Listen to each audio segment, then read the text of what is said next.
தானம் கொடுப்பவர் தனது கையால் நீரை தானம் பெறுபவருக்கு தாரை வார்த்து கொடுத்தல் வேண்டும். அவ்வாறு கொடுத்தால்தான் தானம் கொடுக்கப்பட்டது என அர்த்தம். இந்த வழக்கத்தின்படி நீரை தாரை வார்த்து கொடுப்பதற்காக கமண்டலத்தில் உள்ள நீரை மகாபலிக்கு கொடுக்க போனார். சுக்லாச்சாரியார் அதை தடுக்க தனது கண்ணை ஒரு வண்டாக்கி கமண்டலத்தின் வாயிலை அடைத்து விட்டார். இதனால் நீர் வெளியே வரவில்லை. இதற்கு காரணம் அறிந்த வாமனர் தன்னிடம் இருந்த தர்ப்பை புல்லை கொண்டு கமண்டலத்தில் இருந்த வண்டை குத்தினார்.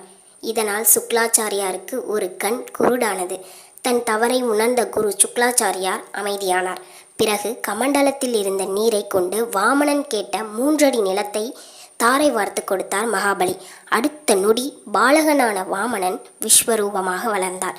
தனது ஒரு காலால் உலகத்தையும் மற்றொரு காலால் மேலோகத்தையும் அளந்தார். இதை கண்ட மகாபலிக்கு வந்திருப்பது ஸ்ரீமன் நாராயணன் என தெரிந்தது. அவரை வணங்கினார். வாமனனும் மகாபலி, நீ தானமாக கொடுத்த 3 அடி நிலம் எங்கே என கேட்டார். மகாபலி 3வது அடிக்கு தன்னையே அவரிடம் ஒப்படைத்தார். பிறகு மகாபலி மேல் கருணை கொண்டு, உன்னை பாதாள உலகத்திற்கு அரசனாக்குகிறேன், அங்கு உனது ஆட்சியை வைத்துக்கொள் என்றார் வாமனன். இதை கண்டு மகிழ்ந்த மகாபலி வாமனிடம் ஒரு வரத்தை கேட்டார். நாராயணா, என்னதான் இருந்தாலும் இங்குள்ள அனைவரும் எனது குடிமக்கள்.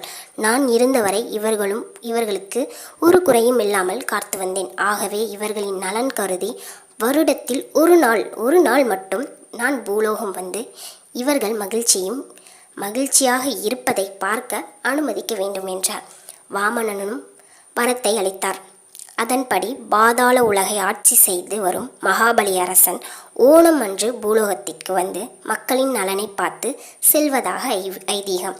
இந்நாளையே கேரள மக்கள் ஓணம் பண்டிகையாக கொண்டாடுகிறார்கள்.